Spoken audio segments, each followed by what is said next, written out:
May indikasyon ng tila pagmamanipula sa kwento ng 18 nagpakilalang dating sundalo. Ayon yan kay Ombudsman Jesus Crispin Remulla. Ang isa raw kasi sa mga litrato sa joint affidavit na mga ito, kuha noong pang panahon ni dating Pangulong Rodrigo Duterte. Nakatutok si Salima Refran.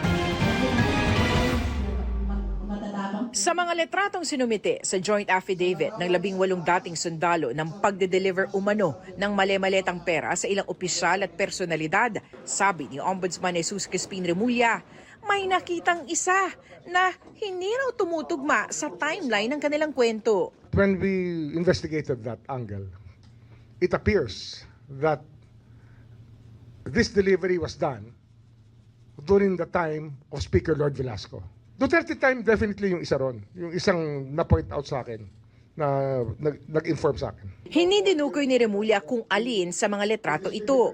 Pero ayon sa kanya, noon pa lang may indikasyon na may tila may pagmamanipula sa kwento. What you see here is really a manipulation of facts to make it appear that that was that. But actually, they were playing with timelines. And this is one timeline that they played with, that this happened before the term of President Marcos. Naupong speaker si dating Congressman Lord Alan Velasco mula October 2020 hanggang sa matapos ang termino ni dating Pangulong Rodrigo Duterte. It's a very reliable person telling me that that picture was taken before, during the time that Lord Velasco was still the Speaker of the House.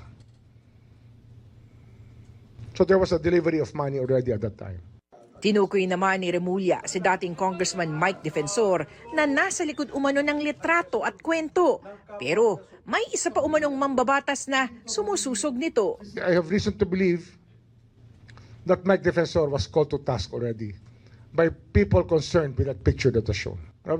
He was instrumental in putting together the affidavit. I think we all know that. He's not denying it anyway. Meron na lumapit kay Mike Defensor tungkol sa picture na yun.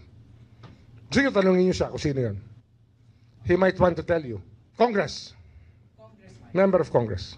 Kinukuha pa namin ang panig ni Defensor at ni Attorney Levy Baligod ukol sa mga sinabi ni Remulla. Pero dati nang sinabi ni Defensor na wala siyang kinalaman sa affidavit, bagamat inaming tumutulong siya sa 18 dating sundalo. Maglalabas na raw ng sabpi ng Ombudsman laban sa 18 dating sundalo oras na makapagsumite ang mga ito ng individual nila mga affidavit. Dito, mas matatanong raw isa-isa ang mga nagpakilalang security aid tungkol sa mga detalye ng kanilang deliveries. Lilinawin lang natin kasi ang hinahabol natin dito yung kamalian pa rin. The act itself is still what we are after. Siyempre, gusto natin malaman talaga kung ano nangyari. Not to find fault on anybody, but to know if somebody can vouch for every action. Kung sino talaga ang pwedeng managot. Samantala, opisyal ng tinurn over ng ICI o Independent Commission for Infrastructure sa Office of the Ombudsman ang mahigit 200 kahon na naglalaman ng findings sa mga investigasyon at nakalap na ebidensya. Opisyal na tinurn over ang hard drive niyan ni ICI Chairman at retired Justice Andres Reyes Jr. kay Ombudsman Remulla.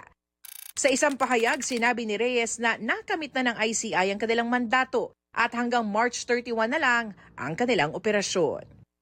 Para sa GMA Integrated News, Salima Refran, nakatutok, 24 oras.